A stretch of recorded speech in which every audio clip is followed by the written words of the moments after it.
Hello everyone, welcome back to Green Chat. We're going to take a closer look at an upcoming MMO, Pantheon Rise of the Fallen.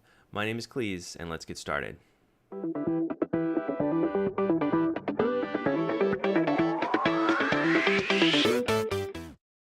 Hello everyone, hope this video is finding you well.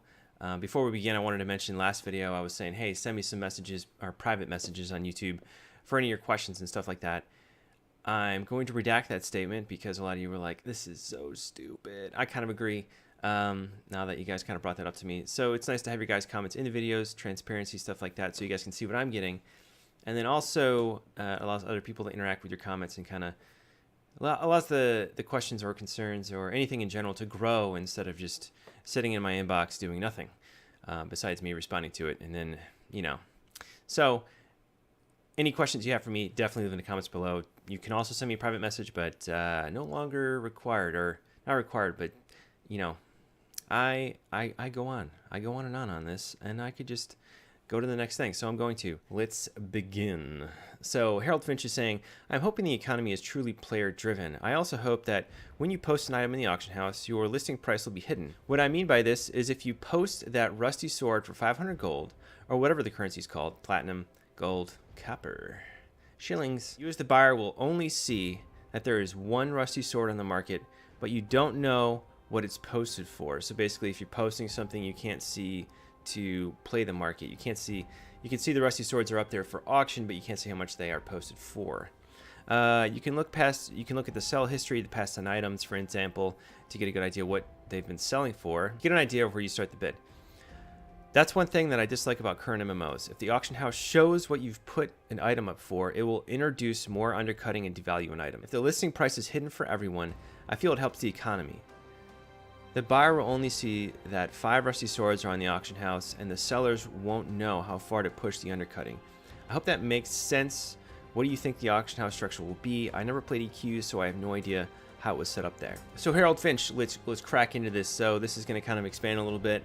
So let's get started. I say that a lot because I like to start my engine. So to summarize what Harold Finch is asking, or kind of what he's saying here, is he wants to be able to post things in the auction house. Nobody can see what any item is listed for, with the exception to you can see past, or what items have sold for on the past 10 sells. So if there's like 5 rusty swords, you can see that they're present. Yours will be the 6th rusty sword, but you can set a price, maybe a buyout and a bid, and nobody will know what it price. So I think he's trying to get around devaluing items and undercutting, and basically the whole nature of what auction houses do to the game and how they really wreck the economy in ways, or certain facets of the game. And I think that's what we're gonna crack into. So to begin, I think it's best to talk about what it used to be like. What it used to be like is, let's just use an example from getting an item to having it sold, or needing an item to getting it bought. Either way. So you're out and about in the world, you kill a guy, or no, you don't kill a guy, man. You don't kill anybody. Killing's bad. But basically, you come across something magically that goes into your inventory, and you're like, hey, you know what? I heard that this sells for a lot of whatever currency. I want to sell it. So what you're going to need to do is run to a city. Let's use EQ for an example, because it's one of the few games that was like this. I mean, there was plenty of games like this, but basically there was a centralized city in the game's world, which was Freeport. You would run to Freeport wherever you were. Obviously you wouldn't like sell this, you wouldn't make, you would be out camping and then gather your stuff for a while, or camp for a while out in the jungle or wherever you're at, and then go there maybe once a week back to Freeport, depending on your level. You might go there more often depending on your means of or mode of travel. So you go to Freeport, you'd be chilling, and you'd be like, hey everybody, I want to sell this thing for this amount. Or you'd go there, because you don't go there all the time, you do a price check on it, and be like, hey, price check on this what's called a mithril two-hander. Yeah, price check on this mithril two-hander, and they'd be like, it sells for 20 plat. And then you'd say, okay, you'd make a little comment, I want to sell this mithril two-hander for 20 plat, enter. And you would hit shift up, enter, once your auction rolled off the screen. And you would do that for hours. But I mean, it really would depend. If you want to get a really good price for it, sure, you could be doing that for a while. Now, what kind of tended to happen is certain players would take over as traders. So what they would do is they'd buy low, and they'd sit there, and that's all they do all day. I mean, you go there, you always see the same people wanting to buy certain items, or undercutting, or not undercutting, but buying items low. So you'd be like, hey, I want to sell this, and they'd send you a whisper, and then offer you half of what you asked for. So if you just wanted to go in there, sell your items, get out, you could do that pretty much any time. Almost, as I recall, I could get, I could sell out of anything I had if I sold under the price pretty much instantaneously, and then leave and then go about my way. So that's how it used to work. It was all bartering between players in certain areas of the game. So fast forward to now, we all pretty much know what it's like. You have an auction house where you go in there, you post your item, pa-ping, pa-chi-pam, and then boom, that's it. That's all you need to do. You go about your merry way. Eventually somebody will buy it or not. And that's it. Before we crack into this too far, I'd like to say, or at least say what Visionary Realms, you have a response to a lot of the auction house posts that have been out there. A lot of people have been saying, away with the auction house. A lot of people say, you really should have an auction house. Here's why. So Visionary Realms said, Ben Walters, aka Kilson, which is the lead community manager, basically said, we have not decided on what we will do with this yet, so please discuss away. We have several threads on the forums about this too, being the auction house, or what we want to do with the auction house. 7 of them 30 pages long. Please let me know whatever you choose. Please know that whatever we choose will be what we feel is best for our game in the long run, and we will get your help to test it before it goes live. So I personally thought that was a very good response. So they're owning the auction house or the market or whatever they're going to be doing. I think that's really cool. All right, so to crack into Harold Finch's question here, I think what you're proposing wouldn't work very well, because it would create a lot of it would not confusion, but I think it would create annoyance. However, I completely agree with annoyance. Anyways, like, so there's 5 rusty swords, and then you really have no idea what, besides what it's sold at, would create a really uncomfortable market. I think it would drive people not to use the auction house if one did exist. Potentially. But I do like what you're saying here, in the sense that the auction house is really kind of something that could easily destroy the economy or the market, or items, devalue things, take away, you could put a lot of effort into doing something, and then it's kind of swished away with, because the auction house exists, because people can just post it, boom, and it, slides off the shelves, because anybody has access, anybody pretty much has global access or regional access to an auction house. So to recapitulate, what I'm trying to say here is, I like where you're, I like your idea. I just don't like how you're implementing it. Now, what I would personally like to see is 0 auction house, and I'm about to go into why I would like to see that, and then potentially, if an auction house does exist, the things and how it would impact, especially Pantheon Rise of Fallen, over current MMOs. So to begin, I'm just going to talk about the really nice things about an auction house, or at least in my opinion, was pretty much time, convenience, and it's usually good for an economy to bluster it. So it gets more money out there, allows for more transactions, and it will grow your economy more quickly and make it more in the control of more players than less players, because you'll physically have to be there, for instance, and stuff like that, to make these trades. So somebody could be really awesome with trading and really good at bartering and have a better corner than using the auction house, because auction house is very impersonal and you're just working numbers for the most part. You're not really, the need to chat with anybody is not there. So that would be the convenience of the auction house. Some of the negative impacts of an auction house is, I personally think it destroys trade skills. I'll go more into that. Again, I said it's very impersonal. And then also, if something goes wrong, so if they miscalculate an item, or they miscalculate something as far as the return of an item, especially from a vendor or something like that, you buy something on the east side of the world and then sell it on the west. What an auction house will allow you to do, and mailing system for that matter, is transport goods super far across the world and potentially exploit a bug which can quickly, especially if the auction house does exist, destroy a market or an economy on a server completely, to the point where sometimes it's not even recoverable. That would be enough for me to say auction houses are not that great.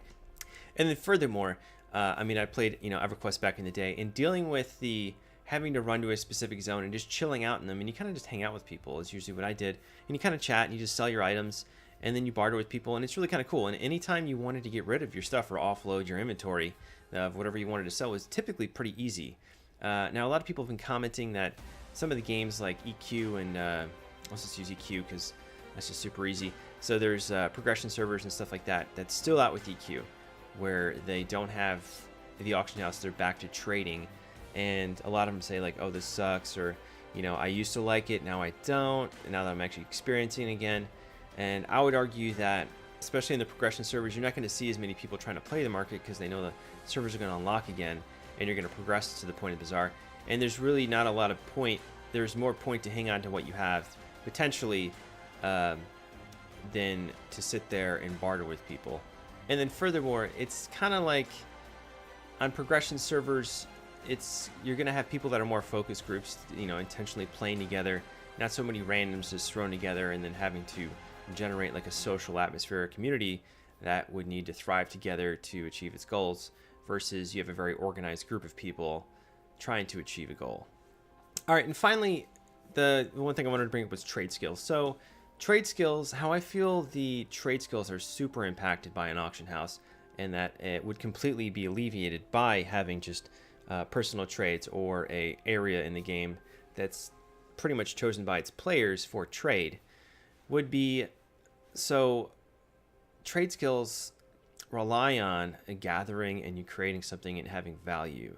And sometimes you want the creation of an item in itself to have value, not even the stuff that you're using, not even the materials or what you create, just the fact that you can make what you're attempting to make. With the auction house, what that really does is it allows people to streamline either leveling things up or getting stuff rare components from whatever part of the world to level up their skills. And then also you can, let's say there's a quest out there that requires a leather strap with a buckle on it, and a blacksmith can, make this with the assistance of a leather worker or something. But, there's going to be, if that quest exists, there's going to be a gajillion of those on the auction house, probably from one person, and it's going to completely lock that out from other players, creating that for other players. It's going to be, there's going to go auction house, boom, done. And I remember back in my days, especially, and people keep thinking this is not going to be a thing, or they mention it won't be a thing, where you can just run around and be like, hey, I'm looking for a blacksmith that can make this. And running around a city asking that question because you need it for a quest, you'll be interacting with people. The whole point of this Pantheon Rise of the Fallen is to really bring society and social aspects back to the MMO, and I feel like the auction house would push it out. And in the sense, trade skills have a lot of presence in interactions between players, and especially in this case, and the auction house would then remove that. That's just one example. But with that as well, I know trade skills also really are positively impacted by an auction house. I just feel like they'll be more negatively impacted. And then also leveling up your trade skills will be more difficult, they'll have more meaning, and usually they'll have more value, because you typically have to level it up all by yourself. A lot of the times if you have to gather things, you'll have to go either gather it or know somebody who can gather. And it just makes trade skills that much more difficult to level, because going to the auction house and then buying something is super convenient, doesn't take any time, and it really makes it kind of trivial and easy. Like, trade skills are almost this stupid thing where you just watch a bar, and and then once you run out of money to buy your materials off the auction house, you go off and do your thing again, and then you come back to it. And then trade skills really just have a purpose. Usually what they've turned into is they have a purpose where they give you bonuses for having them. Like, if you're a leather worker now, you can, you get a bonus from wearing leather armor, and that's the sole reason why people level it, which I think is kind of silly versus the actual purpose of leveling it to make something. And it's also going to up value people that have taken the time to do those trade skills. And I think that's the biggest impact personally with the auction house not being present, would be how it affects trade skills. And I think a lot of trade skills have really gotten stale in almost every MMO, pretty much because of the auction house. Like any game I can think of right now, you're usually doing almost all your trade skills inside of a city, just at a bank for the most part. So as I tarry on, I know this is kind of long, but I feel like the auction house is one of the most important things to not put into Pantheon Rise of the Fallen, personally. And see what you guys think. Definitely leave any comments you have about auction houses in the comments below. Should it be there? Should it not? I personally think not. And then I was also thinking today, maybe should they have a backup system in place? Like, don't put it in and then have a backup system in place, but that would also be really tedious to make something for a game that you don't even intend to put into it, or as a backup. I mean, that just seems silly to me. It's either make it or don't make it.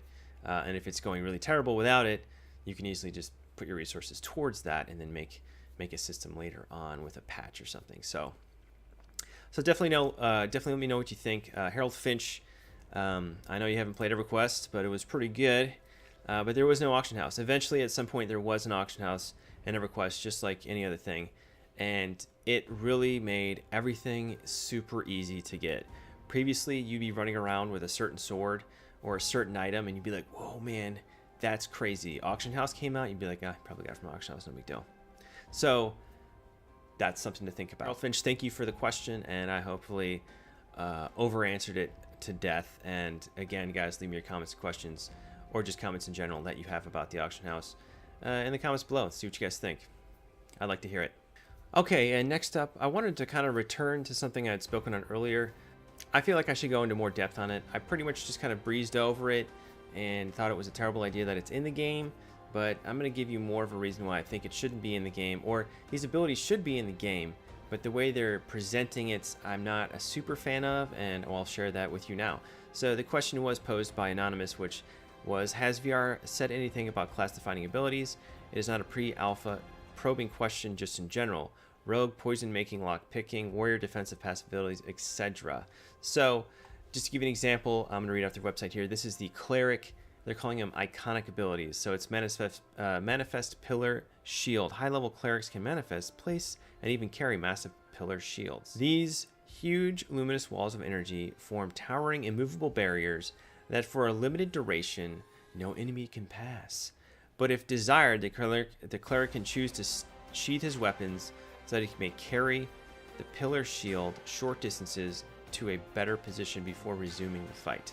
So there's a couple of these now. There's cleric, that's the cleric's one.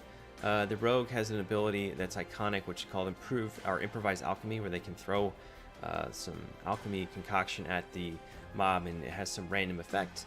And then the shaman, which is the iconic ability, baleful lethargy. The shaman calls upon a powerful curse, forcing the walking dream state upon their adversary, which will slow their attack speed severely and and become more susceptible to physical attacks. So, why don't I like this? So, I think iconic abilities are really cool, don't get me wrong. Sorry, I'm kind of bouncing through here because I want to look at all the classes. I think the idea of it is really neat, each class having its own iconic ability. What I don't like about that is what you can run into is, let's use tanks for example. You have the warrior, the dire lord, the paladin. I don't know why I said ranger. Well, I mean, you know, rangers. But yeah, the warrior, the dire lord, and the paladin. Let's use that for example. So let's say those could all be tanks, for example, and their iconic abilities. Let's say the warriors does this weird battle trance thing and takes like very little damage from physical attacks. Let's say the dire lord does some kind of weird magical barrier, or like thirst on the blood around him or something, and takes much less damage from magical attacks. And then the paladin does this big heal that takes him from no life to pretty much full life. Okay, so what that would drive is, what's going to happen with that is you're going to have encounters in the game, and you're going to be like, we need a warrior, or we just want a warrior. We don't care if you're paladin and dire lord. And if you do it with the paladin, you can do it with the dire lord and paladin, but it'll be really difficult because the warrior can negate some kind of special thing that happens in the combat that just makes it so much easier. Or the paladin, let's say there's some ability that puts a dot on you or something, and then the paladin goes down to 0 life and the dot falls off because that's when it falls off, and then he just goes back up to full life, so you can just cheese the mechanic. Or the dire lord gets a shield. Now, what's interesting about this is that I'm not saying remove these iconic abilities. I'm saying put it into the class's toolkit. And the reason I say that is that, let's say everybody's just screaming, paladin's like, this is ridiculous, dire lord's like, this is ridiculous, let's nerf the warrior's thing, or buff mine. So now, if they want to rework the warrior or the tanking aspect, are they gonna what eventually turns to happen, or what seems to happen, is they kind of make them all the same, or they all drift together and do the same action, or they start nerfing encounters, or they make counters less crazy to, accommodate these abilities potentially. Just potentially. This is just, obviously me just theorizing right now. And then the same thing with healers. Now, Cleric can make that cool pillar thing, and now the Shaman can only slow, and, the Druid can do some whatever, make some animals or something, and summon them, and they're like, "Rah!" That's what tends to happen. You want to make one change, and then it just starts affecting other people, and then, it just starts drama potentially. Now, I'm not saying drama is bad. Drama is actually, I think, a really good thing, in the most sense if you embrace it versus it being bad. But I think these abilities should be a part of just embedded in the class. They should remove the iconic ability of the class being present. It allows them more flexibility and more room to work with, because now what you're doing is you're locking the Shaman, for instance, into this is his iconic ability, the slow thing. That's an iconic thing about the Shaman's class, is that he can slow. And that, that's very specific to the Shaman, but I don't think it needs to be an iconic ability. Same with the Rogue and the Cleric. And then what that'll allow you to do is, if you want to make changes to a class, I feel like I'm ranting on about this, but I see this happen all the time. If you want to make a change about, to the class, you can easily tweak things. And usually classes, they'll see the changes, but they won't be so envious or bent out of shape when somebody makes a lot of modifications to the warrior, because the warrior's jacked up. It's too overpowered, too underpowered. And then, they're constantly every third month making a change to the warrior. And then the other tank's like, what's up with this? Or they completely change its iconic ability. And, does that really, maybe I made a warrior for that iconic ability. Like, oh, I thought that's what drew me to the warrior versus its class description. And now it's changed. And now I don't like it. Now, half the warrior population is like, what the heck? Just because the Paladins and Direlord cried about it, now I get my iconic ability changed? That's crazy, man. And then that's just, I know that seems kind of maybe trivial of a reason not to put it in there, but what it will do is open up what you can give classes. And then furthermore, if you expand on this game where you get more levels and more abilities, it'll free you up to maybe put more abilities into the game, or you could change the, how a class functions so much, and you won't feel the need every time I think players, what they're going to be looking for every time that you stack 5 levels onto the game with an expansion, if they decide to do that, or 10 levels or 20 or whatever, and what players are going to be looking for is new iconic abilities, where every time they do that, they have to come up with a whole new schmoggle of iconic abilities to go along with each class potentially. So that's it. And what's kind of silly about this is these iconic abilities will give classes their independence, or class identity. So the warrior is that much more awesome, which is kind of counter to what I'm even trying to say. Like, I know that these abilities should be in the game. I just think they should be more in the background rather than the foreground when presented to players coming into and picking their classes, because a warrior should be better for certain encounters, and a paladin and a Direlord. So I guess I'm not really trying to say you could avoid the drama and stuff like that, but I'm trying to say that I like iconic abilities. They should be in the game. They should be a part of the toolkit of each class. Sorry, we're doing some cooking over here. But not necessarily presented in the way that it is presented, because if you want to make any changes, that can be not fun, and they might not change things because it is presented that way as an iconic ability. If they want to change something, it might be more difficult. Not really a big deal. I just feel like it could be, in a sense, limiting to each class and how they could expand on classes. Alright guys, thank you for watching. If you have any questions or comments, please post them in the comments below, and I will see you again really soon.